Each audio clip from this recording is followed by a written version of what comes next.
도대체 이 된장찌개 뭐야? 왜 이런 맛이 나는 건데? 누가 만들었어? 1000평이 넘는 저택의 아침이었습니다. 햇살이 마당의 장독대를 비추고 있었어요.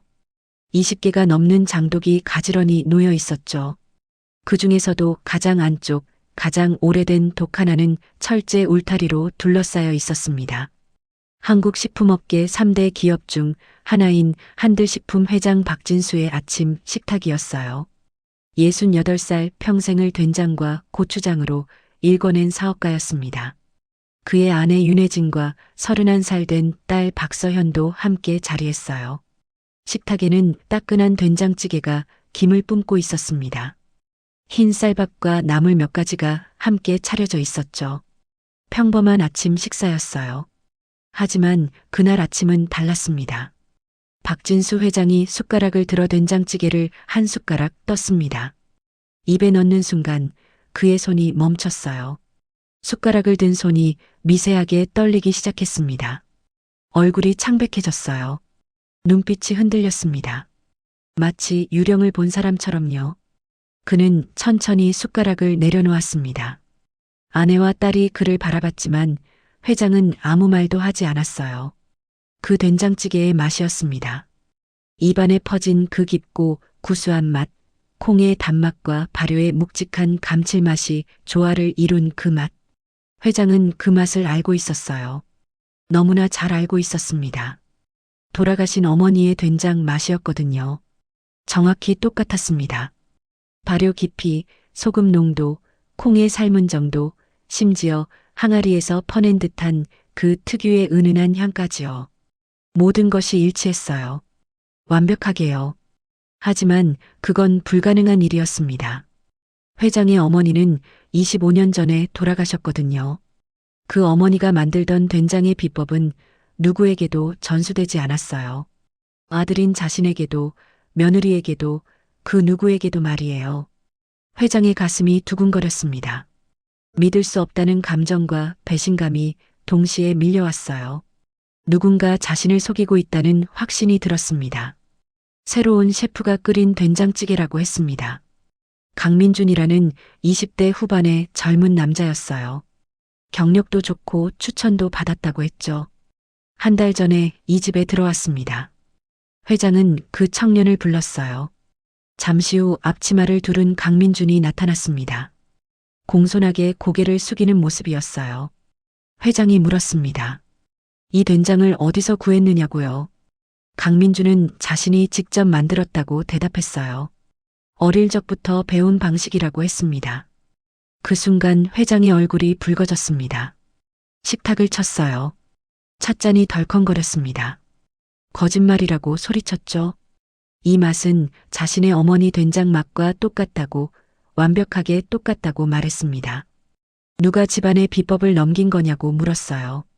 아니면 마당에 장독대 된장을 훔쳐 쓴 거냐고요. 회장의 목소리에는 분노와 배신감이 가득했습니다. 강민주는 당황한 표정을 지었어요. 무슨 일인지 이해하지 못하는 얼굴이었습니다. 아내 윤혜진이 남편을 진정시키려 했지만 소용없었어요. 회장은 60년 넘게 된장 맛을 봐왔다고 말했습니다. 이 맛은 절대 우연이 아니라고요. 누군가 분명히 자신을 배신했다고 확신했어요. 박진수 회장의 어머니는 25년 전에 돌아가셨습니다. 생전에 그 여인은 된장 만들기의 달인이었어요. 충청도 시골 마을에서 자란 분이었죠. 어머니는 평생 된장과 함께 살았습니다. 매년 가을이 되면 콩을 삶기 시작했어요. 커다란 가마솥에 콩을 넣고 장작불로 은근하게 삶았습니다. 그 시간이 정확히 6시간이었어요. 너무 오래 삶으면 콩이 물러져서 안 되고 너무 짧으면 메주가 잘 뭉쳐지지 않았거든요. 6시간, 그 시간을 어머니는 몸으로 기억하고 계셨습니다. 삶은 콩을 으깨서 메주를 만들었어요. 네모 반듯하게 빚어서 볏짚으로 묶었습니다. 그리고 방 한 구석에 매달았죠. 한겨울 동안 메주가 발효되면서 하얀 곰팡이가 피어났어요. 이듬해 봄이 되면 그 메주를 장독에 넣었습니다. 소금물을 부어서 숙성시켰어요. 100일이 지나면 된장과 간장이 분리되었습니다. 간장을 따라내고 남은 것이 된장이었어요. 하지만 어머니의 된장은 거기서 끝이 아니었습니다. 그 된장을 다시 항아리에 담아서 마당 한 구석에 묻었어요. 땅속에서 1년을 더 숙성시켰습니다. 땅의 온도와 습도가 일정했거든요. 여름의 더위와 겨울의 추위를 고스란히 받으면서도 땅속 깊은 곳은 늘 같은 온도를 유지했어요. 그곳에서 된장은 깊어졌습니다. 1년 후 꺼낸 된장은 색깔이 달랐어요. 짙은 갈색이었습니다. 향도 달랐죠. 구수하면서도 깊은 마치 숲속 흙냄새 같은 그런 향이 났어요. 맛은 더욱 놀라웠습니다. 짜지 않으면서도 감칠맛이 강했거든요. 그 된장으로 어머니는 찌개를 끓였어요. 된장 한 숟가락만 넣어도 국물이 달라졌습니다. 깊고 진했어요. 마치 오래된 이야기를 듣는 것 같은 그런 맛이었죠. 박진수 회장은 어린 시절 그 된장찌개를 먹으며 자랐습니다. 아침마다 어머니가 끓여주시던 그 맛이요. 그 맛이 너무 좋아서 밥을 2그릇씩 먹곤 했어요. 성인이 되어 사업을 시작했을 때도 회장은 어머니의 된장을 생각했습니다. 그 맛을 재현하고 싶었어요. 그래서 식품 사업을 시작했습니다. 한들식품이 탄생한 것도 그 때문이었어요. 어머니의 된장 맛을 세상 사람들에게 전하고 싶었거든요. 물론 완벽하게 똑같지는 않았습니다. 대량 생산이었으니까요. 하지만 회장은 노력했어요. 최대한 그 맛에 가깝게 만들려고 애썼습니다. 발효 시간을 늘렸고 좋은 콩을 사용했어요. 천일염을 쓰고 전통 방식을 고집했습니다. 그 결과 한들식품은 성장했어요. 사람들이 그 맛을 인정해줬습니다. 20년이 지나자 한국 3대 식품 기업이 되었어요. 하지만 회장은 알고 있었습니다. 자신이 만드는 된장이 어머니의 그것과는 다르다는 걸요. 아무리 비슷하게 만들어도 그 깊이를 따라갈 수 없었어요. 어머니는 비법을 알려주지 않으셨습니다. 물어봐도 웃기만 하셨어요. 그냥 정성이라고 하셨죠. 구체적인 방법은 끝내 말씀하지 않으셨습니다.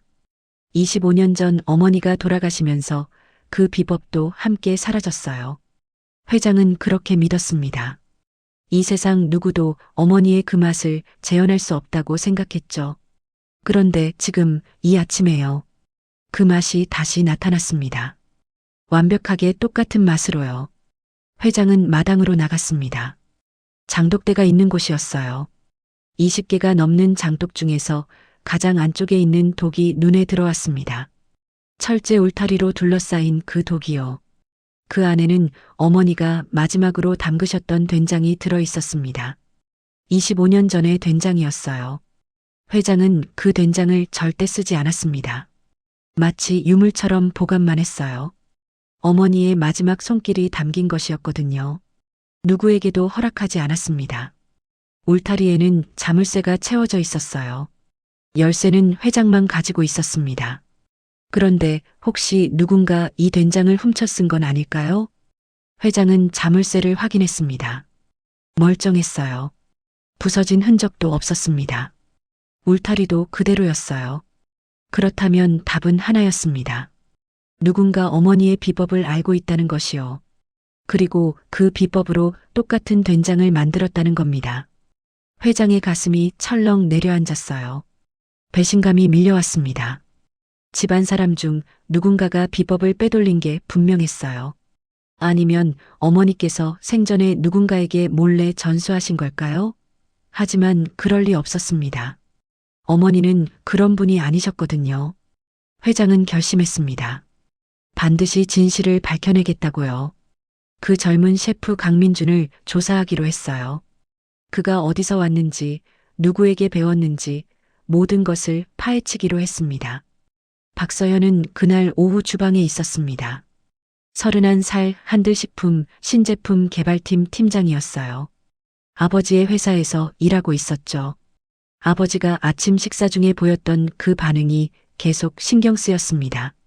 된장찌개 한 숟가락에 저렇게까지 분노할 일인가 싶었어요. 하지만 아버지를 잘 아는 서연이었습니다. 그분은 함부로 화를 내는 사람이 아니었거든요. 뭔가 있다는 생각이 들었어요. 그래서 주방으로 갔습니다. 강민준 셰프가 저녁 준비를 하고 있었어요. 서연은 문 앞에서 멈춰 섰습니다. 그리고 조용히 그를 관찰했어요. 강민준은 도마 위에서 채소를 썰고 있었습니다. 팔을 다듬고 물을 깎고 두부를 자르고 있었어요. 그의 손놀림이 눈에 들어왔습니다. 칼을 쓰는 방식이 특이했어요. 일반적인 셰프들과는 조금 달랐습니다. 칼을 쥐는 각도가 독특했거든요. 그리고 재료를 다루는 방식도요. 두부를 자를 때 왼손으로 살짝 눌러서 고정하고 오른손으로 칼을 넣는 그 동작이요. 매우 조심스럽고 정확했습니다. 서연은 그 모습을 보다가 갑자기 가슴이 철렁했어요. 어디서 본 것 같은 느낌이 들었거든요. 아주 오래전에요. 기억이 떠올랐습니다. 어린 시절의 기억이요. 서연에게는 오빠가 있었어요. 쌍둥이 오빠였습니다. 이름은 박민수였어요. 서연과 민수는 같은 날 태어났습니다. 민수가 3분 먼저 나왔어요. 그래서 오빠였죠. 둘은 정말 닮았습니다. 얼굴도, 키도, 목소리도요. 하지만 22년 전에 오빠는 사라졌습니다. 6살 때였어요. 동네 놀이터에서 놀다가 혼자 집에 오겠다고 했대요. 하지만 돌아오지 않았습니다. 온 가족이 찾아 헤맸어요. 경찰도 수색을 했습니다. 실종 신고를 냈고 전단지를 돌렸어요. 텔레비전에도 나왔습니다. 하지만 민수는 끝내 나타나지 않았어요. 1년이 지나고 2년이 지나고 5년이 지났습니다. 희망은 점점 사라졌어요. 결국 가족들은 민수가 죽었을 거라고 생각하게 되었습니다. 슬펐지만 받아들여야 했어요. 22년이 지났습니다. 서연은 오빠를 거의 기억하지 못했어요. 어린 시절이었으니까요. 얼굴도 희미했고 목소리도 가물가물했습니다. 하지만 몇 가지는 기억났어요. 오빠의 습관 같은 것들이요. 민수는 밥을 먹을 때 특이한 버릇이 있었습니다. 숟가락을 쥐는 방식이 남달랐어요. 그리고 뭔가를 만질 때 조심스러웠습니다. 장난감을 집을 때도 책을 넘길 때도요. 마치 깨지기 쉬운 것을 다루듯이 천천히 움직였어요. 어머니는 그런 민수를 예뻐하셨습니다. 조심성이 많은 아이라고 하셨죠. 서연은 그 반대였어요. 활발하고 덤벙거렸습니다. 지금 눈앞에 강민준을 보면서 서연은 그 옛날 오빠의 모습이 떠올랐습니다. 손놀림이 닮아 있었어요. 조심스럽고 정확한 그 방식이요. 우연일까요? 서연은 고개를 저었습니다. 그럴 리 없다고 생각했어요. 22년이나 지났는데 어떻게 오빠가 돌아올 수 있겠어요? 하지만 마음 한구석에서 뭔가가 속삭였습니다. 혹시 모른다고요. 세상에는 기적도 있다고요. 서연은 주방 안으로 들어갔습니다. 강민준이 고개를 들어 그녀를 봤어요. 공손하게 인사했습니다. 서연은 자연스럽게 그의 옆에 섰어요. 그리고 요리하는 모습을 지켜봤습니다. 강민준은 된장찌개를 끓이고 있었어요. 된장을 푸는 모습을 봤습니다. 국자로 된장을 떠서 냄비에 넣는 동작이요. 그 순간 서연의 심장이 뛰었어요. 강민준은 된장을 풀 때 왼손으로 국자를 잡고 오른손으로 젓가락을 들어 저었습니다. 대부분의 사람들은 국자만 써요. 하지만 강민준은 젓가락을 함께 썼어요. 그 방식도 어디서 본 것 같았습니다. 아주 오래전에요. 서연은 기억을 더듬었어요. 그리고 떠올렸습니다. 할머니였어요. 박진수 회장의 어머니, 서연의 할머니가 된장찌개를 끓일 때 바로 그렇게 하셨습니다. 국자와 젓가락을 함께 쓰셨어요. 왜냐하면 된장 덩어리를 잘게 부수려면 젓가락이 필요했거든요. 국자만으로는 잘 안 풀렸습니다. 할머니는 늘 그렇게 하셨어요. 그런데 지금 이 젊은 셰프가 똑같은 방식을 쓰고 있었습니다. 우연일까요? 아니면 누군가에게 배운 걸까요? 서연의 머릿속이 복잡해졌습니다. 의심과 호기심이 동시에 생겼어요. 이 사람은 대체 누구일까요? 서연은 강민준에게 말을 걸었습니다. 자연스럽게 대화를 시작했어요. 요리에 대해 물어봤습니다. 어디서 배웠는지, 언제부터 요리를 했는지요. 강민주는 대답했어요. 자신은 부산에서 자랐다고 했습니다. 요리학원을 나왔고 몇 군데 레스토랑에서 일했다고요. 서연은 더 깊이 물어봤습니다. 가족은 어떻게 되는지, 부모님은 뭘 하시는지요. 강민준의 표정이 잠깐 어두워졌어요. 그는 천천히 대답했습니다. 자신은 고아원에서 자랐다고요. 부모님을 모른다고 했어요. 6살 때 고아원에 들어갔대요. 서연의 심장이 쿵 내려앉았습니다. 6살이요. 오빠가 사라진 나이와 똑같았어요. 강민주는 계속 말했습니다. 고아원에서 10년을 살았다고 했어요. 16살 때 부산의 한 부부에게 입양되었대요. 좋은 분들이셨다고 합니다. 양부모님이 요리를 좋아하셨대요. 그래서 자연스럽게 요리를 배우게 되었다고 했습니다. 요리학원도 그분들이 보내주셨고요. 서연은 조심스럽게 물었습니다.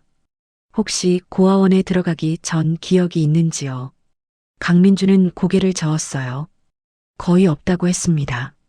다만 몇 가지만 어렴풋이 기억난다고 했어요. 장독대가 있는 마당이요. 그곳에서 할머니가 된장을 담그시던 모습이요. 서연의 숨이 멎었습니다. 장독대요. 할머니요. 그것은 이 집과 똑같은 배경이었어요. 강민주는 모르는 듯 계속 말했습니다. 그 기억이 너무 좋아서 요리를 하면서도 늘 된장을 연구했다고 해요. 그 맛을 찾고 싶었대요. 수십 번 실패했지만 포기하지 않았답니다. 결국 비슷한 맛을 만들어냈다고요. 오늘 아침 된장찌개가 바로 그거였어요. 서연은 더 물어보고 싶었습니다. 하지만 조심해야 했어요. 너무 직접적으로 물으면 이상하게 생각할 테니까요. 그래서 다른 걸 물었습니다. 생일이 언제냐고요? 강민주는 대답했어요. 6월 15일이라고 했습니다. 서연의 온몸에 전율이 흘렀습니다. 6월 15일이요. 그건 서연 자신의 생일이었어요. 그리고 오빠 민수의 생일이기도 했습니다. 쌍둥이였으니까요. 같은 날 태어났으니까요. 6월 15일, 22년 전 그날이요. 강민주는 자신의 정확한 생년월일을 모른답니다. 고아원에 들어올 때 추정으로 기록했대요. 하지만 본인은 6월 15일이 생일이라고 믿고 있었어요. 왜냐하면 그날만은 확실히 기억이 났대요. 케이크가 있었고 촛불을 켰던 기억이요. 누군가 생일 축하 노래를 불러줬던 것 같다고요. 서연은 눈물이 날 것 같았습니다. 그 기억이요. 그건 분명 이 집에서의 기억이었어요. 22년 전 서연과 민수의 6번째 생일이요. 어머니가 케이크를 사오셨어요. 아버지도 일찍 들어오셨죠. 온 가족이 모여서 생일 축하 노래를 불렀습니다.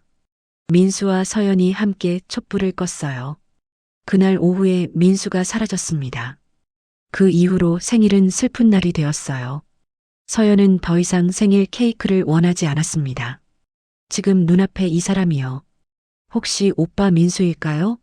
22년 만에 돌아온 걸까요? 서연은 확신할 수 없었습니다.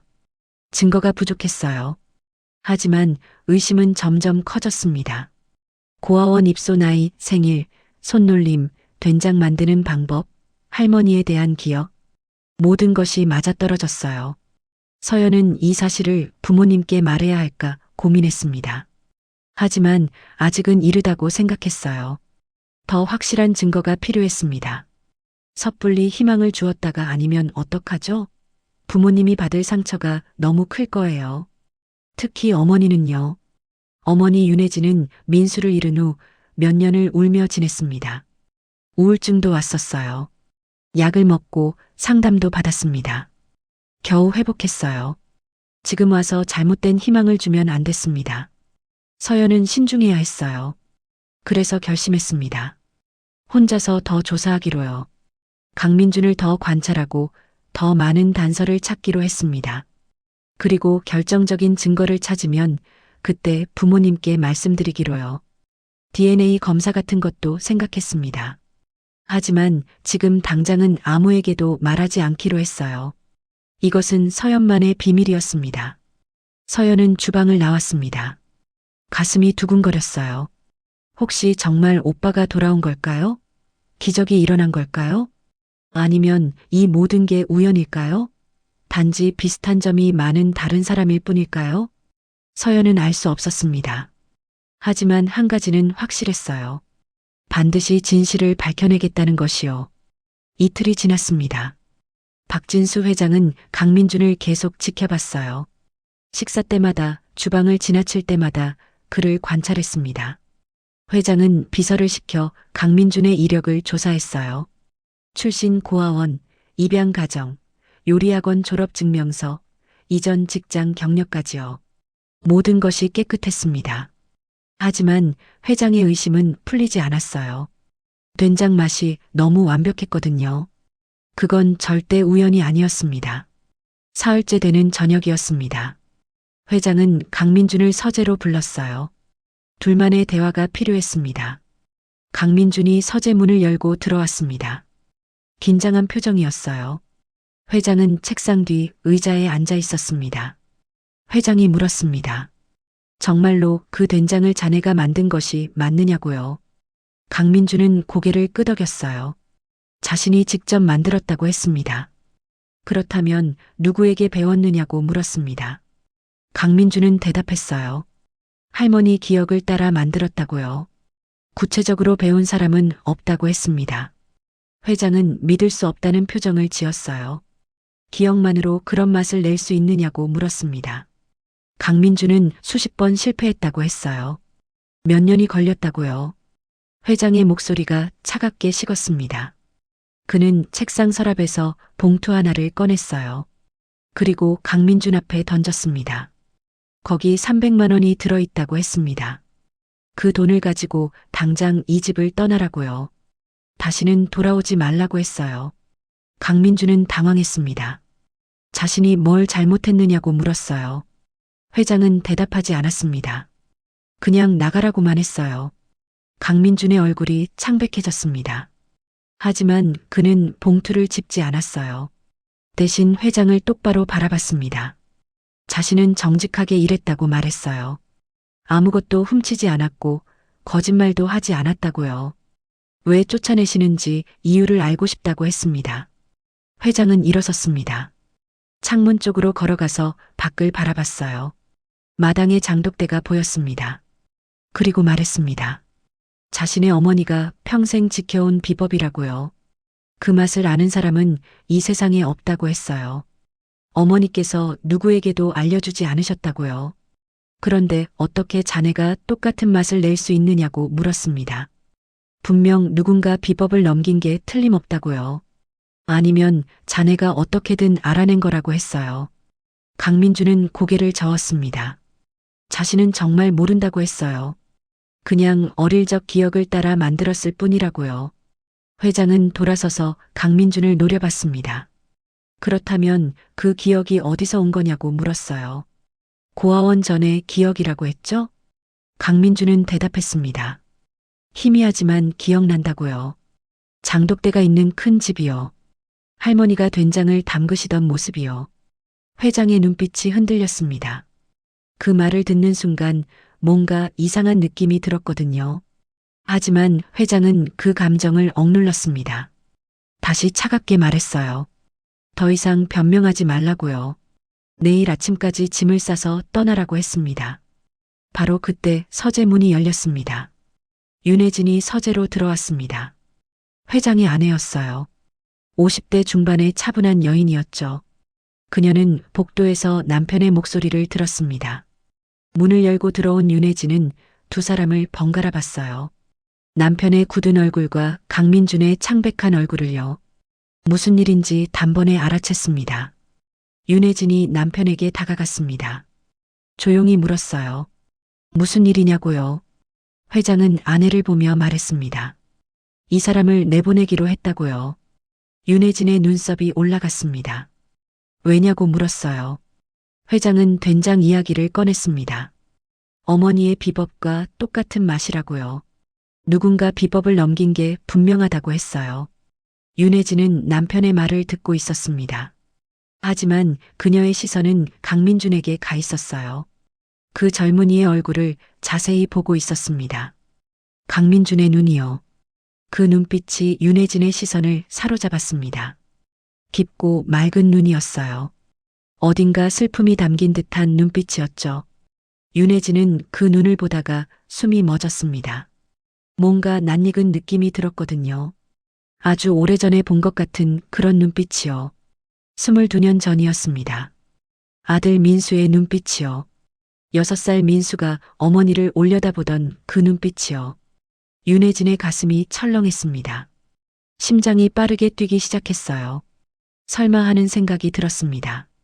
하지만 곧 고개를 저었어요. 그럴 리 없다고 생각했습니다. 22년이나 지났는데요. 민수는 돌아올 수 없었어요. 이미 포기한 지 오래였습니다. 하지만 윤혜진의 눈은 강민준을 떠나지 못했습니다. 계속 그를 바라봤어요. 얼굴 윤곽, 코의 모양, 입술의 선을요. 민수와 닮았을까요? 윤혜진은 확신할 수 없었습니다. 6살 아이의 얼굴과 28살 성인의 얼굴은 너무 달랐으니까요. 그래도 뭔가가 있었습니다. 설명할 수 없는 끌림이요. 마치 혈육을 알아보는 본능 같은 것이요. 윤혜진은 남편에게 말했습니다. 너무 성급하게 결정하지 말라고요. 셰프님이 정말 잘못한 게 있는지 확인해야 한다고 했어요. 회장은 아내를 의아하게 봤습니다. 당신이 왜 이 사람 편을 드느냐고 물었어요. 윤혜진은 대답했습니다. 편을 드는 게 아니라고요. 공정하게 판단하자는 거라고 했어요. 된장 맛이 비슷하다고 해서 도둑으로 몰 수는 없다고 했습니다. 혹시 정말로 우연히 비슷한 방법을 찾았을 수도 있다고요. 회장은 고개를 저었습니다. 우연이 아니라고 했어요. 너무 완벽하게 똑같다고요. 윤혜진은 남편의 팔을 잡았습니다. 그렇다면 더 자세히 알아보자고 했어요. 셰프님이 어떻게 그 맛을 만들었는지 직접 보자고요. 그러면 진실을 알 수 있을 거라고 했습니다. 회장은 잠시 생각했습니다. 아내의 말도 일리가 있었어요. 성급하게 쫓아내는 것보다 확실히 밝혀내는 게 나을 수도 있었죠. 윤혜진은 강민준을 봤습니다. 그리고 물었어요. 셰프님이 직접 된장을 만드는 과정을 보여줄 수 있겠느냐고요. 강민준은 고개를 끄덕였습니다. 할 수 있다고 했어요. 시간이 오래 걸리지만 보여드릴 수 있다고 했습니다. 윤혜진은 남편을 봤어요. 이렇게 하는 게 어떻겠냐고 물었습니다. 회장은 마지못해 동의했어요. 하지만 조건을 달았습니다.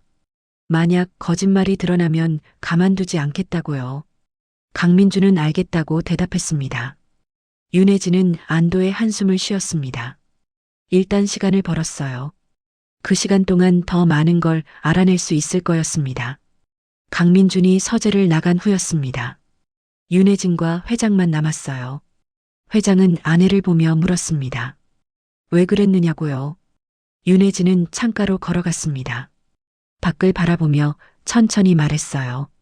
그 사람 눈을 봤다고요. 뭔가 느낌이 왔다고 했습니다. 회장은 고개를 갸우뚱했습니다. 무슨 느낌이냐고 물었어요. 윤혜진은 대답하지 않았습니다. 어떻게 설명해야 할지 몰랐거든요. 그냥 낯설지 않았다고 했습니다. 처음 보는 사람 같지 않았다고요. 회장은 코웃음을 쳤어요. 그게 무슨 근거가 되느냐고 했습니다. 윤혜진은 남편을 똑바로 봤습니다.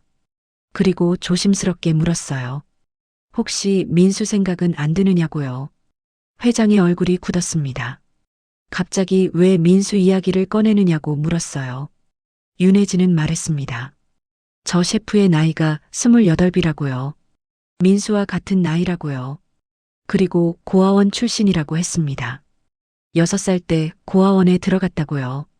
민수가 사라진 나이와 똑같다고 했어요. 회장은 아내의 말을 듣고 멈췄습니다.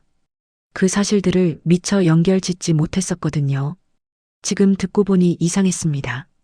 하지만 회장은 고개를 저었습니다. 우연일 거라고 했어요. 세상에 6살의 고아원 간 아이가 얼마나 많겠느냐고요. 윤혜진도 알고 있었습니다.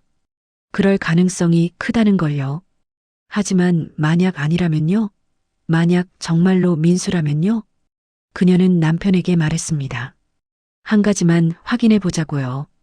DNA 검사를 해보자고 했어요. 그러면 확실히 알 수 있을 거라고요. 회장은 잠시 망설였습니다. DNA 검사요. 그건 마지막 희망을 확인하는 일이었어요. 만약 아니라면 실망이 클 거였습니다. 하지만 만약 맞다면요? 만약 정말로 아들이 돌아온 거라면요? 회장은 상상할 수 없었습니다. 윤혜진은 계속 말했습니다. 저 셰프가 할머니 기억을 가지고 있다고 했어요. 장독대와 된장 담그는 모습을요. 그게 우연일까요? 시어머니는 이 집에서 평생을 사셨다고 했습니다. 이 마당에서 된장을 담그셨다고요. 만약 저 셰프가 정말 그 기억을 가지고 있다면요? 그건 이 집에서 살았다는 증거라고 했습니다. 6살까지 이 집에 있었다는 거라고요. 그게 누굴까요? 민수 아니겠느냐고 물었어요. 회장은 아내의 말을 듣고 있었습니다. 가슴이 두근거리기 시작했어요. 설마 하는 생각이 들었습니다. 하지만 동시에 두려웠습니다. 희망을 품었다가 다시 실망하는 게 무서웠거든요. 22년 전 민수를 잃었을 때의 그 고통이 떠올랐어요. 윤혜진은 남편의 손을 잡았습니다. 조용히 말했어요. 확인해 보자고요. 두려워하지 말고요. 진실이 뭐든 받아들이자고 했습니다. 회장은 고개를 끄덕였습니다. 그러겠다고 했어요. 하지만 아무에게도 말하지 말자고 했습니다. 특히 서연이에게는요. 딸이 헛된 희망을 품으면 안 됐습니다. 확실해지기 전까지는 비밀로 해야 했어요. 윤혜진도 동의했습니다. 두 사람은 그날 밤 잠을 이루지 못했습니다. 각자의 방에 누워 천장을 바라봤어요. 같은 생각을 하고 있었습니다. 혹시 민수가 돌아온 걸까요? 22년 만에요? 기적이 일어난 걸까요? 아니면 이 모든 게 착각일까요? 단지 비슷한 점이 많은 다른 사람일 뿐일까요? 아침이 오기를 기다리며 두 사람은 뒤척였습니다. 내일부터 시작될 진실 찾기를 생각하며요. 다음 날 아침이었습니다. 강민주는 주방에 재료를 준비했어요. 박진수 회장과 윤혜진이 지켜보는 가운데 된장 만드는 과정을 보여주기로 했습니다. 물론 실제로 된장을 만들려면 몇 달이 걸립니다. 메주를 띄우고 소금물에 담그고 발효시켜야 하니까요. 하지만 강민주는 과정을 설명하고 핵심 단계를 시연하기로 했어요. 강민준이 먼저 콩을 꺼냈습니다. 국산 백태였어요. 큼직하고 윤기가 나는 콩이었죠. 그는 콩을 물에 담갔습니다. 하룻밤 불려야 한다고 설명했어요. 콩이 충분히 물을 먹어야 삶았을 때 속까지 익는다고요. 회장은 팔짱을 끼고 지켜봤습니다. 강민주는 계속 말했습니다. 불린 콩을 가마솥에 넣고 삶는다고 했어요. 불 조절이 중요하다고 했습니다. 처음엔 센 불로 끓이다가 물이 끓으면 약한 불로 줄인다고요. 그리고 정확히 6시간을 삶는다고 했습니다. 6시간이요. 더도 말고 덜도 말고요. 회장의 눈빛이 변했습니다. 6시간이요. 그건 어머니가 하던 방식과 똑같았어요. 어머니도 늘 6시간을 고집하셨습니다. 강민주는 모르는 듯 계속 설명했어요. 왜 6시간이냐면 그보다 짧으면 콩이 덜 익고 길면 너무 물러진다고요. 메주를 빚을 때 모양이 안 잡힌다고 했습니다. 6시간이 지나면 콩을 건져서 으깬다고 했어요. 뜨거울 때 해야 한다고요. 식으면 딱딱해져서 안 된다고 했습니다. 으깬 콩으로 메주를 빚는다고 했어요. 네모나게 빚는데 크기가 중요하다고요. 너무 크면 속이 안 마르고 너무 작으면 발효가 약하다고 했습니다. 회장은 숨을 죽이고 들었습니다. 모든 것이 어머니의 방식과 똑같았거든요. 크기까지도요. 강민주는 메주를 매다는 이야기를 했습니다. 볏짚으로 묶어서 방 구석에 매단다고요. 온도가 중요하다고 했어요. 너무 따뜻하면 상하고 너무 추우면 발효가 안 된다고요. 적당히 따뜻한 방이 좋다고 했습니다. 보일러를 약하게 틀어놓은 정도라고요. 그리고 1달 반에서 2달 정도 기다린다고 했어요. 메주에 곰팡이가 핀다고 했습니다. 하얀 곰팡이요. 그게 좋은 거라고요. 발효가 잘 되고 있다는 증거라고 했어요. 2달 후에 메주를 내려서 항아리에 넣는다고 했습니다. 소금물을 부어서 다시 숙성시킨다고요. 이게 또 100일이 걸린다고 했어요. 100일 후에 간장을 따라낸다고 했습니다. 맑은 액체가 간장이고 걸쭉한 것이 된장이라고요. 이렇게 하면 기본 된장이 완성된다고 했어요. 하지만 강민주는 여기서 한 단계를 더 추가한다고 했습니다. 그 된장을 다시 항아리에 담아서 땅에 묻는다고요. 회장의 심장이 철렁했습니다. 땅에 묻는다고요? 그것도 어머니의 방식이었어요. 강민주는 설명했습니다. 땅속 온도가 일정하다고요. 여름에도 겨울에도 크게 변하지 않는다고 했어요. 그곳에서 1년을 더 묻어둔다고 했습니다. 1년 후에 꺼낸 된장은 완전히 달라진다고 했어요. 색이 더 짙어지고 맛이 깊어진다고요. 짜지 않으면서도 감칠맛이 강해진다고 했습니다. 회장은 더 이상 참을 수 없었습니다. 입을 열었어요. 그 방법을 누구에게 배웠느냐고 물었습니다. 강민주는 대답했어요. 아무에게도 배우지 않았다고요. 그냥 기억을 따라 했다고 했습니다. 어떤 기억이냐고 회장이 물었습니다. 강민주는 눈을 감았어요. 기억을 떠올리는 표정이었습니다. 제오장, 된장의 기원, 제오장 제8챕터, 다음날 아침이었습니다. 강민주는 주방에 재료를 준비했어요. 박진수 회장과 윤혜진이 지켜보는 가운데 된장 만드는 과정을 보여주기로 했습니다. 물론 실제로 된장을 만들려면 몇 달이 걸립니다. 메주를 띄우고 소금물에 담그고 발효시켜야 하니까요. 하지만 강민주는 과정을 설명하고 핵심 단계를 시연하기로 했어요. 강민준이 먼저 콩을 꺼냈습니다. 국산 백태였어요. 큼직하고 윤기가 나는 콩이었죠. 그는 콩을 물에 담갔습니다. 하룻밤 불려야 한다고 설명했어요. 콩이 충분히 물을 먹어야 삶았을 때 속까지 익는다고요. 회장은 팔짱을 끼고 지켜봤습니다. 강민주는 계속 말했습니다. 불린 콩을 가마솥에 넣고 삶는다고 했어요. 불 조절이 중요하다고 했습니다. 처음엔 센 불로 끓이다가 물이 끓으면 약한 불로 줄인다고요. 그리고 정확히 6시간을 삶는다고 했습니다. 6시간이요. 더도 말고 덜도 말고요. 회장의 눈빛이 변했습니다. 6시간이요. 그건 어머니가 하던 방식과 똑같았어요. 어머니도 늘 6시간을 고집하셨습니다. 강민주는 모르는 듯 계속 설명했어요. 왜 6시간이냐면 그보다 짧으면 콩이 덜 익고 길면 너무 물러진다고요. 메주를 빚을 때 모양이 안 잡힌다고 했습니다. 6시간이 지나면 콩을 건져서 으깬다고 했어요. 뜨거울 때 해야 한다고요.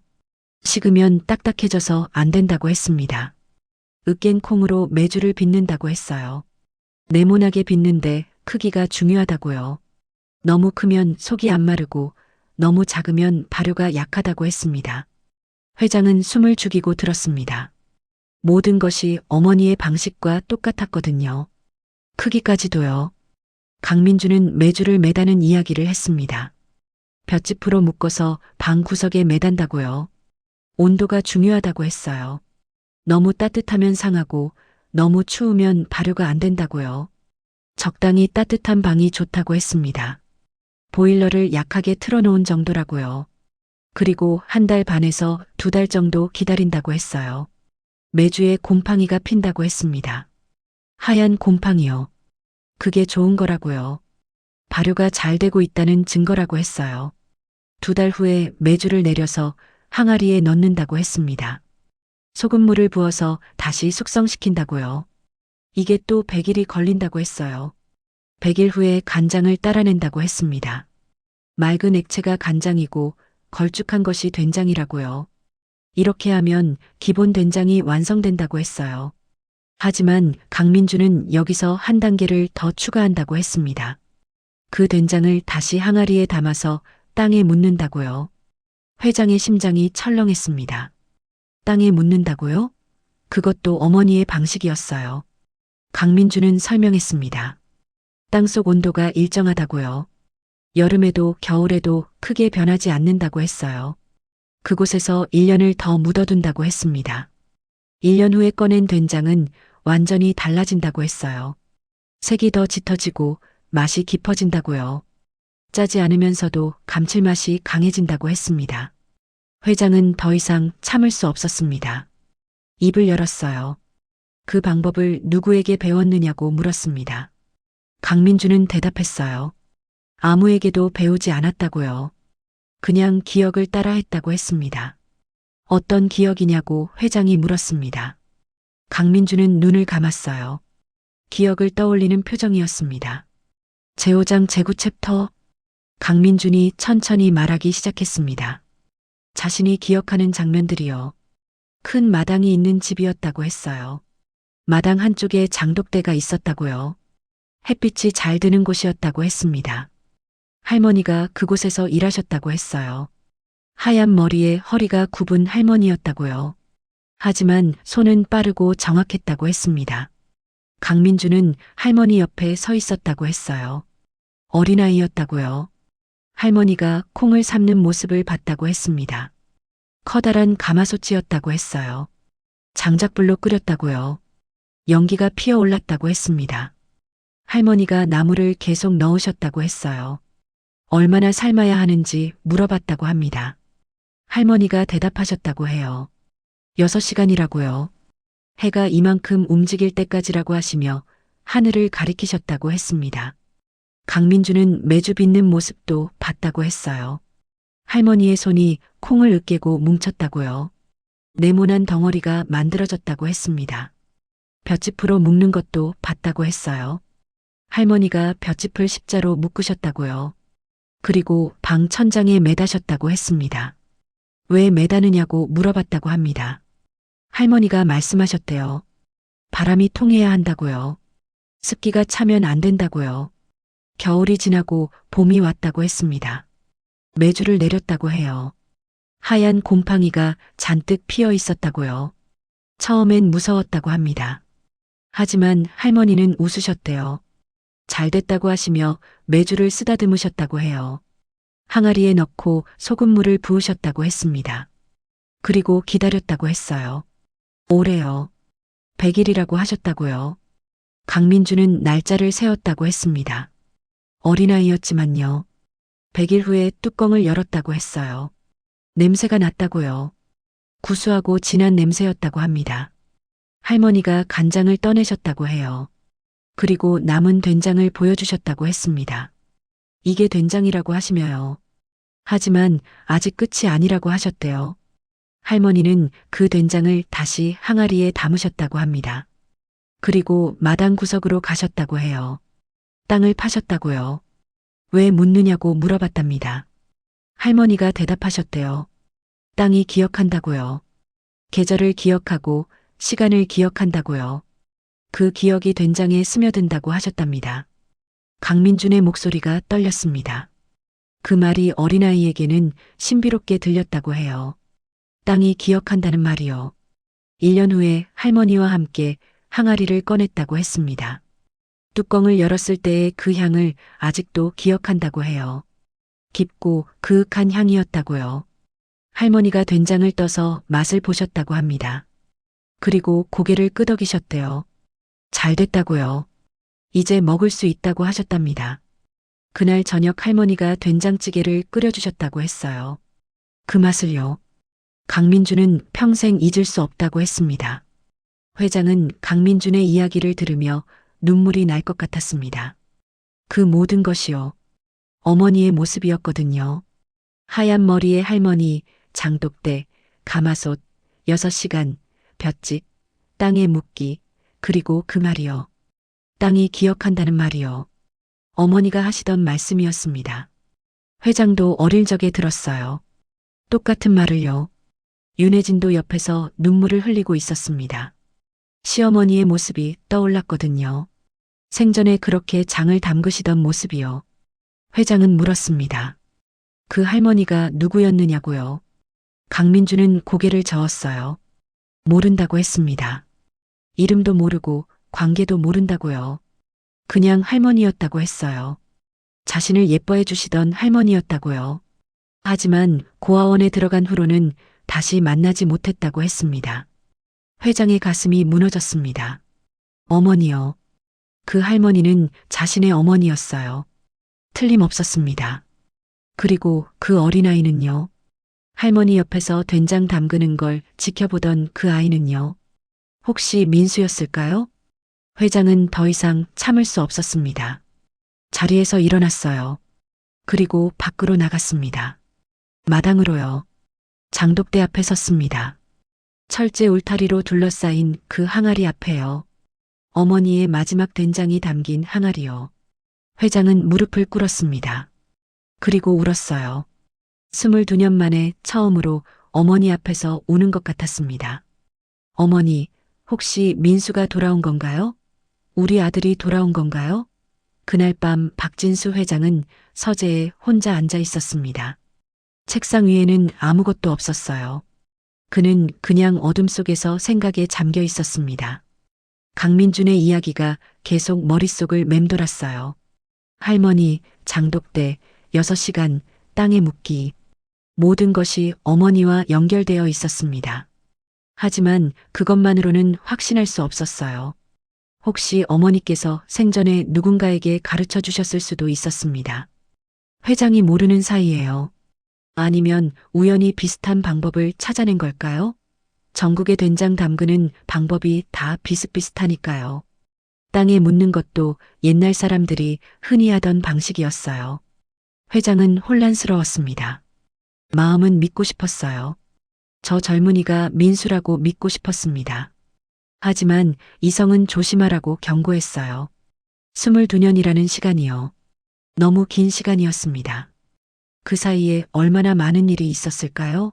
민수가 살아있다면 왜 이제야 나타난 걸까요? 아니, 나타난 게 아니었습니다. 강민주는 자신이 누구인지 모르고 있었어요. 이 집이 자기 집인지도 모르고 회장이 아버지인지도 몰랐습니다. 그냥 우연히 셰프로 들어온 거였어요. 운명의 장난 같은 것이었죠. 회장은 결심했습니다. 과학의 힘을 빌리기로요. DNA 검사를 하기로 했어요. 그러면 확실히 알 수 있을 테니까요. 다음 날 아침 회장은 일찍 일어났습니다. 강민준이 주방에서 아침 준비를 하고 있었어요. 회장은 식당으로 갔습니다. 식탁에 놓인 숟가락과 젓가락을 봤어요. 강민준이 사용할 것들이었습니다. 회장은 주위를 살폈어요. 아무도 없었습니다. 재빨리 비닐봉지를 꺼냈습니다. 그리고 숟가락 하나를 집어넣었어요. 강민준의 침이 묻을 숟가락이요. 주방에서 소리가 들렸습니다. 회장은 서둘러 비닐봉지를 주머니에 넣었어요. 그리고 다시 자리에 앉았습니다. 강민준이 음식을 가지고 나왔습니다. 평소처럼 공손하게 인사했어요. 회장은 고개를 끄덕였습니다. 아무렇지 않은 척했어요. 아침 식사가 끝난 후 회장은 외출했습니다. 비서에게는 개인 용무라고만 했어요. 차를 타고 강남의 한 유전자 검사센터로 갔습니다. 그곳은 회장이 미리 알아본 곳이었어요. 비밀 보장이 철저한 곳이라고 했습니다. 유명인들도 많이 찾는다고 했어요. 회장은 센터 소장을 만났습니다. 조용한 상담실에서 둘만 이야기했어요. 회장은 사정을 설명했습니다. 친자 확인이 필요하다고 했어요. 하지만 비밀로 해달라고 했습니다. 절대 외부에 알려져서는 안 된다고요. 소장은 알겠다고 했습니다. 이런 경우가 종종 있다고 했어요. 걱정 말라고 했습니다. 회장은 주머니에서 비닐봉지를 꺼냈습니다. 숟가락이 들어있는 봉지요. 그리고 자신의 머리카락도 몇 가닥 뽑아서 주었어요. 소장이 받아서 확인했습니다. 충분하다고 했어요. 일주일에서 열흘 정도 걸린다고 했습니다. 회장은 고개를 끄덕였습니다. 기다리겠다고 했어요. 아무리 오래 걸려도 괜찮다고 했습니다. 정확한 결과가 중요하다고요. 소장이 약속했습니다. 최선을 다하겠다고요. 결과가 나오면 즉시 연락하겠다고 했어요. 회장은 센터를 나왔습니다. 차에 탔지만 바로 출발하지 않았어요. 그냥 앉아서 창밖을 바라봤습니다. 이제 시작되었습니다. 진실을 향한 마지막 여정이요. 일주일에서 열흘이요. 그 시간을 어떻게 견뎌야 할까요? 집으로 돌아오는 길에 회장은 22년 전을 떠올렸습니다. 민수가 사라진 그날이요. 6월 15일이었습니다. 쌍둥이 남매의 6번째 생일이었어요. 케이크를 사고 선물도 준비했습니다. 오후에 동네 놀이터에 나갔어요. 민수와 서연이 함께요. 보모가 따라갔습니다. 1시간쯤 놀다가 돌아오기로 했어요. 그런데 민수가 혼자 먼저 가겠다고 했답니다. 집이 가까웠거든요. 보모가 괜찮겠느냐고 물었대요. 민수는 괜찮다고 했답니다. 그래서 보모는 허락했어요. 서연과 조금 더 놀다가 돌아가기로 했습니다. 민수는 혼자 걸어갔어요. 하지만 집에 도착하지 않았습니다. 30분이 지나도 1시간이 지나도 오지 않았어요. 보모와 서연이 돌아왔을 때 민수가 없었습니다. 온 집안이 발칵 뒤집혔어요. 회장과 윤혜진이 뛰쳐나갔습니다. 동네를 샅샅이 뒤졌어요. 놀이터에서 집까지 길을 여러 번 오갔습니다. 민수는 없었어요. 어디에도 없었습니다. 경찰을 불렀어요. 수색이 시작됐습니다. 밤새 찾았지만 소용없었어요. 다음 날도 그 다음 날도 마찬가지였습니다. 실종 신고를 냈고 전단지를 만들었어요. 한 달이 지나고 석 달이 지났습니다. 신락 같은 희망도 사라져갔어요. 1년이 지나자 사람들은 포기하라고 했습니다. 하지만 회장과 윤혜진은 포기할 수 없었어요. 5년을 더 찾아 헤맸습니다. 전국을 다녔어요. 고아원도 찾아갔고 아동보호시설도 뒤졌습니다. 민수를 닮은 아이만 보면 달려갔어요. 하지만 번번이 실망했습니다. 민수가 아니었거든요. 결국 10년이 지나자 포기할 수밖에 없었습니다. 민수는 돌아오지 않을 거라고 인정했어요. 슬펐지만 받아들여야 했습니다. 그렇게 또 12년이 흘렀습니다. 22년이요. 긴 시간이었어요. 상처는 아물었지만 흉터는 남아 있었습니다. 그런데 지금이요. 혹시 민수가 돌아온 걸까요? 기억도 못한 채 자기가 누구인지도 모른 채로요? 회장은 한숨을 쉬었습니다. 열흘이요. 그 시간을 기다려야 했습니다. 그러면 답을 알 수 있을 거예요. 진실이 무엇이든 받아들이기로 했습니다.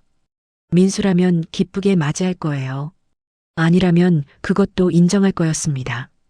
하지만 가슴 깊은 곳에서는 희망하고 있었습니다. 제발 민수이기를, 아들이 돌아온 거이기를요. 열흘이 지났습니다. 박진수 회장에게는 1년처럼 느껴진 시간이었어요. 매일 아침 눈을 뜨면 오늘 연락이 올까 생각했습니다.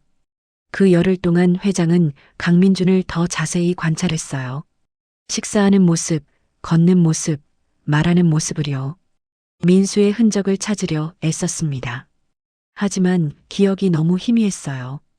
6살 아이의 모습과 28 성인의 모습은 너무 달랐습니다. 확신할 수 없었어요. 윤혜진도 마찬가지였습니다.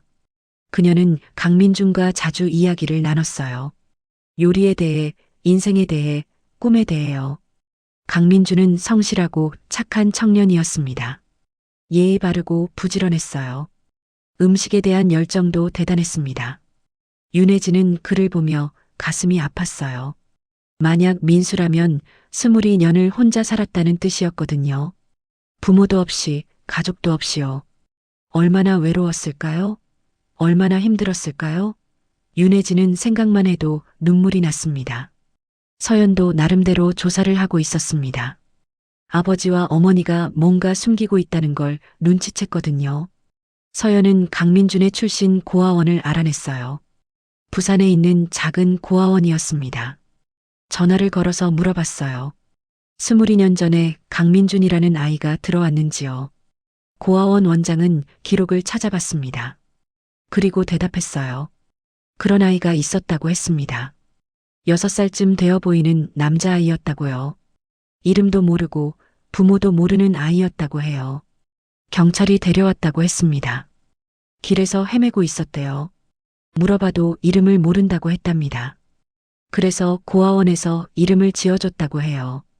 강민준이라고요. 강한 민족의 준수한 아이가 되라는 뜻이었답니다. 서연은 전화를 끊고 생각했습니다. 6살, 이름도 모르는 아이, 부산에서 발견됨. 모든 것이 맞아떨어졌어요. 민수가 서울에서 실종되어 부산까지 갔을 수 있을까요?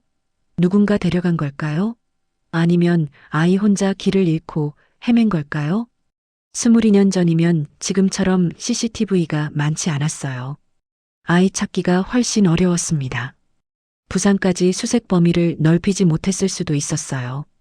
서연은 부모님께 이 사실을 말해야 할까 고민했습니다. 하지만 아직 확실하지 않았어요. 더 기다리기로 했습니다. 열하룻날 오후였습니다. 회장의 휴대전화가 울렸어요. 유전자 검사센터에서 온 전화였습니다.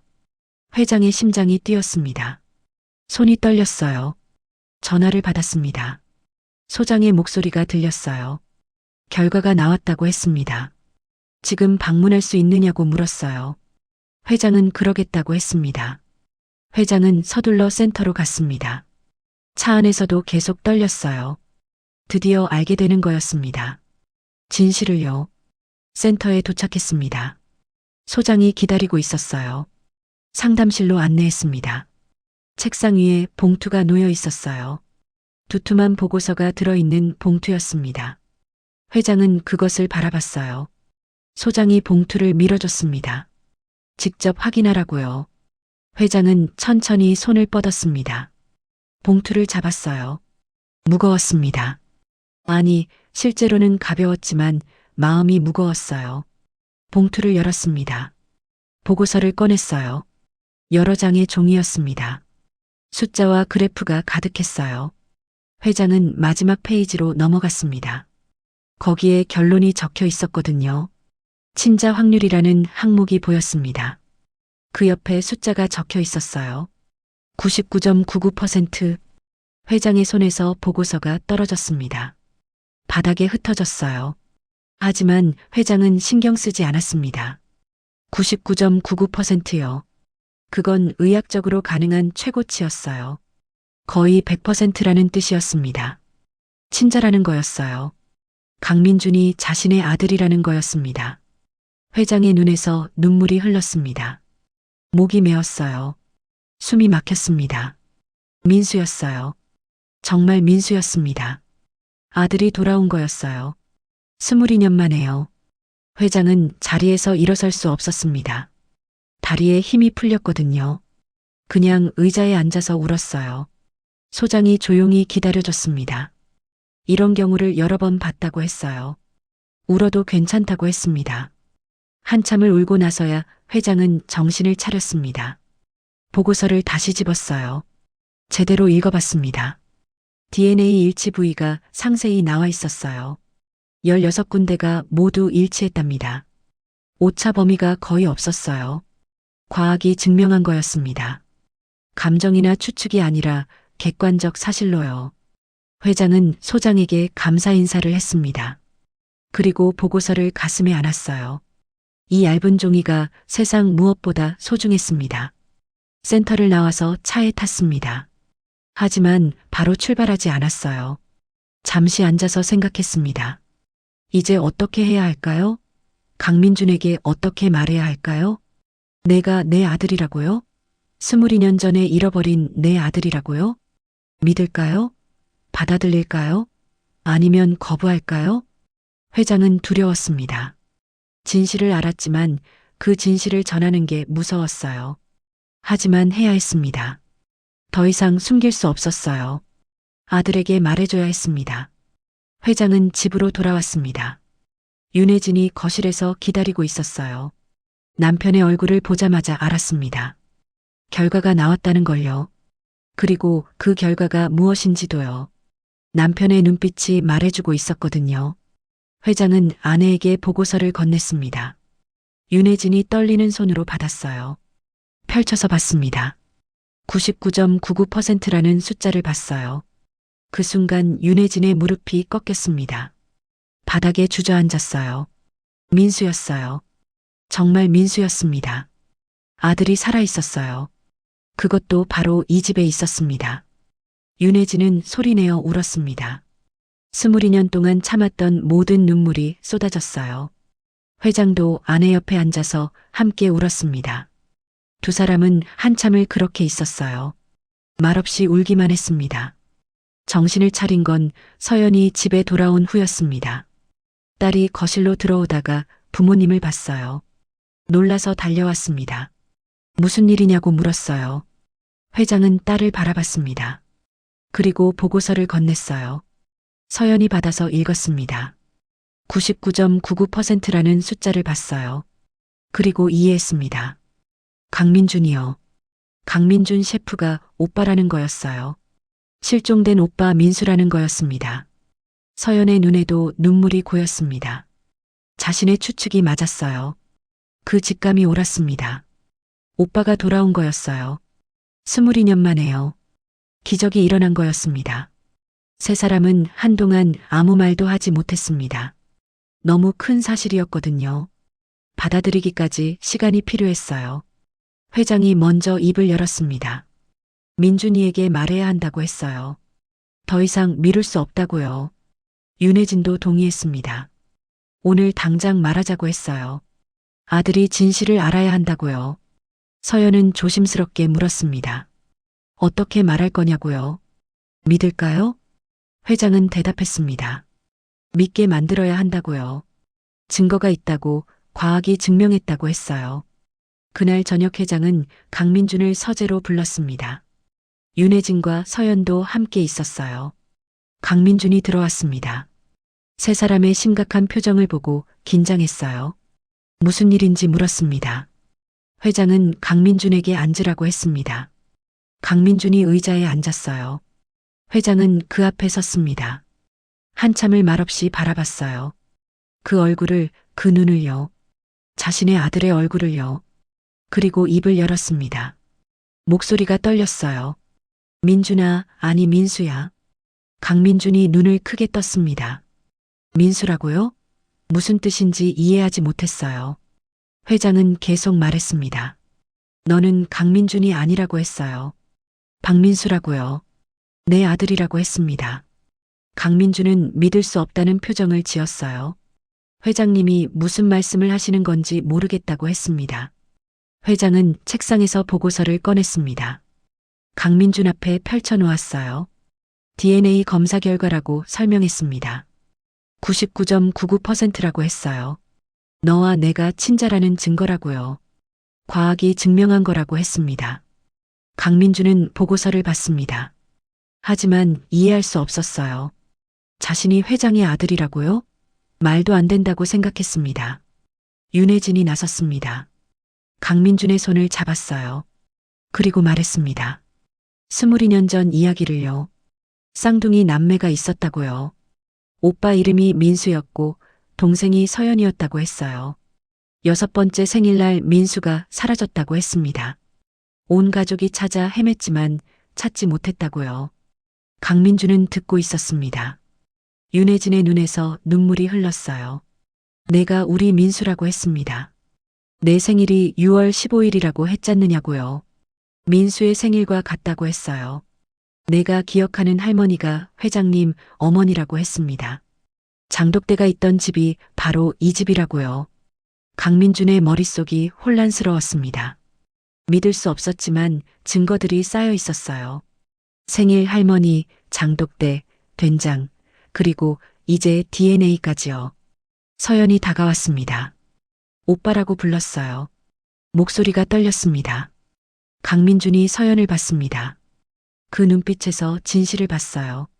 거짓말이 아니었습니다. 강민준의 눈에서도 눈물이 흘렀습니다. 평생 찾아 헤맸던 거였어요. 자신이 누구인지, 어디서 왔는지요. 이제 알았습니다. 자신은 박민수였어요. 이 집 아들이었습니다. 회장이 다가와서 강민준을, 아니 민수를 안았습니다. 꼭 끌어안았어요. 미안하다고 말했습니다. 찾지 못해서 미안하다고요. 22년을 혼자 있게 해서 미안하다고 했어요. 민수도 회장을 안았습니다. 아버지를요. 처음 만나는 아버지였지만 낯설지 않았어요. 윤혜진과 서연도 함께 안았습니다. 네 사람이 하나로 뭉쳤어요. 22년 만에 재회였습니다. 그날 밤 박 씨 가족은 거실에 모여 앉았습니다. 오랜만에 완전한 가족이 된 거였어요. 회장과 윤혜진, 서현, 그리고 민수요. 민수였습니다. 이제 강민준이 아니라 박민수였어요. 22년 만에 되찾은 이름이었습니다. 민수는 아직도 믿기지 않았어요. 자신에게 가족이 있었다는 게요. 그것도 이렇게 큰 가족이요. 회장은 민수에게 물어봤습니다. 22년 동안 어떻게 살았는지요. 고아원에서, 그리고 그 이후에요. 민수는 천천히 이야기했습니다. 고아원 생활은 힘들었다고 했어요. 외로웠다고요. 다른 아이들은 가끔 부모님이 면회 오는데 자신은 아무도 오지 않았다고 했습니다. 그래도 견뎠다고 했어요. 언젠가 가족을 찾을 거라는 희망을 가지고요. 밤마다 할머니의 얼굴을 떠올렸다고 합니다. 장독대의 기억, 된장 담그던 모습, 그 따뜻한 손길을요. 그게 유일한 위안이었다고 했어요. 16살 때 입양되었다고 했습니다. 부산의 한 부부가 데려갔다고요. 좋은 분들이었다고 했어요. 양아버지는 작은 식당을 운영하셨답니다. 거기서 민수는 요리를 배웠어요. 처음엔 설거지부터 시작했다고 합니다. 하지만 점점 요리에 빠져들었다고 했어요. 음식을 만드는 게 좋았답니다. 특히 된장을 다룰 때가요. 할머니의 기억이 되살아났다고 합니다. 그래서 된장을 연구하기 시작했대요. 그 맛을 재현하려고 수없이 시도했다고 해요. 양부모님은 요리학원도 보내주셨답니다. 졸업 후에는 여러 레스토랑에서 일했다고 했어요. 하지만 늘 뭔가 채워지지 않았다고 합니다. 자신이 누구인지, 어디서 왔는지 모르니까요. 그러다 한들식품에서 셰프를 구한다는 소식을 들었답니다. 지원했고 합격했어요. 이 집에 처음 왔을 때의 느낌을 말했습니다. 낯설지 않았다고 해요. 마치 집에 온 것 같았다고 합니다. 특히 장독대를 봤을 때요. 가슴이 뛰었다고 해요. 왜 그런지 몰랐지만 눈물이 날 것 같았답니다. 윤혜진은 아들의 이야기를 들으며 계속 울었습니다. 얼마나 외로웠을까요? 얼마나 그리웠을까요? 서연도 옆에서 오빠의 손을 잡았어요. 미안하다고 말했습니다. 왜 못 찾았을까요? 왜 몰랐을까요? 민수는 고개를 저었습니다. 아무도 잘못한 게 없다고 했어요. 운명이었다고요. 하지만 이제 다시 만났다고 했습니다. 회장은 22년 전 이야기를 했습니다. 민수가 사라진 그날이요. 얼마나 찾아 헤맸는지요. 전국을 다 뒤졌다고 했어요. 하지만 찾지 못했다고요. 결국 포기할 수밖에 없었다고 했습니다. 자신을 용서해 달라고 했어요. 아버지로서 아들을 지키지 못했다고요. 민수는 회장을 안았습니다. 용서할 게 없다고 했어요. 그날 밤 네 사람은 오래도록 이야기를 나눴습니다. 잃어버린 22년을 메우려는 듯이요. 민수는 어머니가 된장찌개를 끓여주신 기억을 떠올렸습니다. 희미하지만 남아있는 기억이요. 따뜻한 밥상의 기억이요. 윤혜진은 민수가 어렸을 때 이야기를 해줬어요. 얼마나 착한 아이였는지, 얼마나 예뻤는지요. 서연은 쌍둥이로 태어난 이야기를 했습니다. 3분 차이로 오빠가 먼저 나왔다고요. 그래서 늘 오빠라고 불렀다고 했어요. 회장은 할머니 이야기를 해줬습니다. 민수의 할머니, 그 훌륭한 분이요. 평생 된장과 함께 사신 분이요. 할머니께서 민수를 얼마나 예뻐하셨는지 말해줬어요. 늘 데리고 다니셨다고요. 장독대에서 함께 시간을 보내셨다고 했습니다. 그래서 민수가 된장을 기억하는 거라고 했어요. 할머니의 사랑을 기억하는 거라고요. 민수는 눈물을 흘렸습니다. 할머니가 그리웠어요. 기억은 희미했지만 사랑은 선명했습니다. 밤이 깊어졌습니다. 하지만 아무도 자리를 뜨지 않았어요. 더 이야기하고 싶었거든요. 22년의 공백을 하룻밤에 메울 수는 없었습니다. 하지만 시작은 할 수 있었어요. 가족으로 다시 시작하는 거요.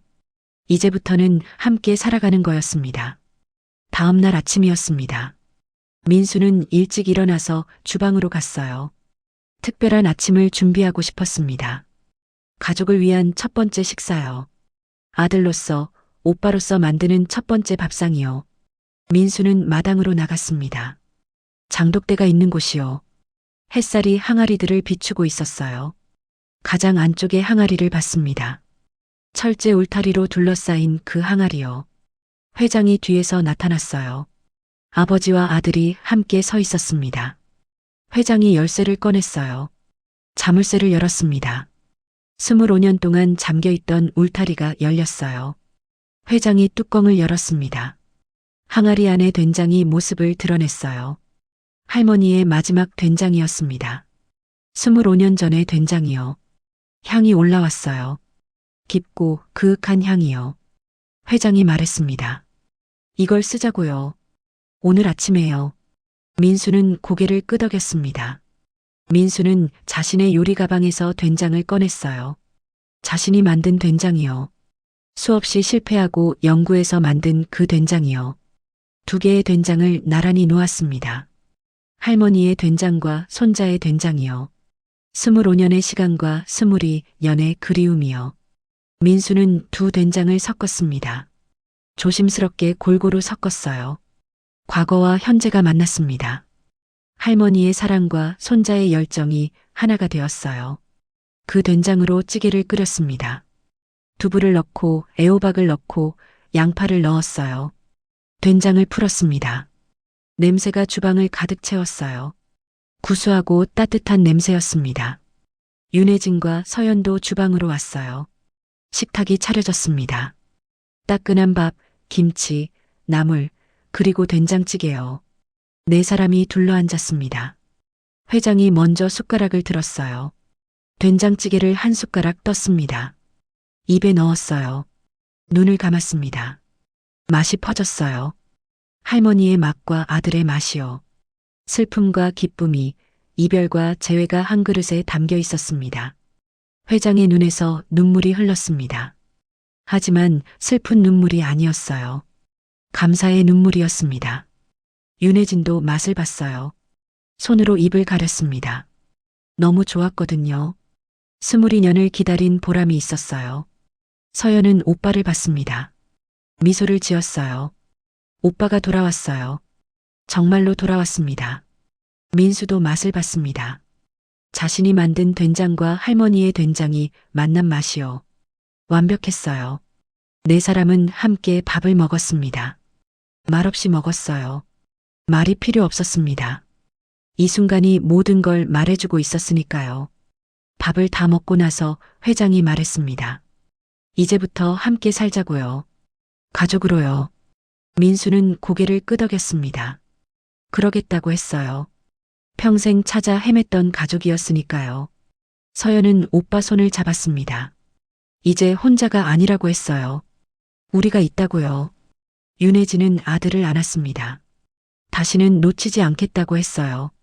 영원히 함께 있겠다고 했습니다. 그날 오후 4사람은 마당에 나갔습니다. 장독대 앞에 섰어요. 햇살이 따뜻했습니다. 회장이 말했습니다. 어머니께서 지켜보고 계실 거라고요. 손자가 돌아온 걸 기뻐하실 거라고 했어요. 민수는 할머니께 인사했습니다. 마음속으로요. 할머니 덕분에 집을 찾았다고요. 된장이 길을 알려줬다고 했어요. 피는 물보다 진하다는 말이 있습니다. 하지만 이 가족은 알았어요. 피만이 아니라고요. 발효된 시간도 거짓말을 하지 않는다는 걸요. 땅이 기억하고 된장이 기억하고 몸이 기억한다는 걸요. 22년 동안 떨어져 있었지만 결국 다시 만났습니다. 된장이 이어준 거였어요. 할머니의 사랑이 이어준 거였습니다. 그날 저녁 민수는 자신의 방에 앉아 있었습니다. 이제는 정말로 자기 방이었어요. 창밖을 바라봤습니다. 마당이 보였어요. 장독대가 보였습니다. 22년을 헤맸지만 이제 집에 왔어요. 가족을 찾았습니다. 그리고 깨달았습니다.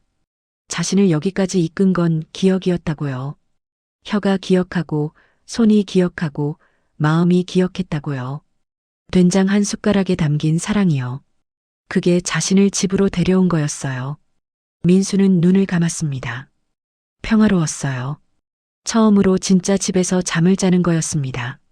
내일 아침에도 가족이 함께 식사할 거예요. 모레도 그 다음 날도요. 이제 매일이 그럴 거였습니다. 22년의 기다림이 끝났어요. 새로운 시작이었습니다.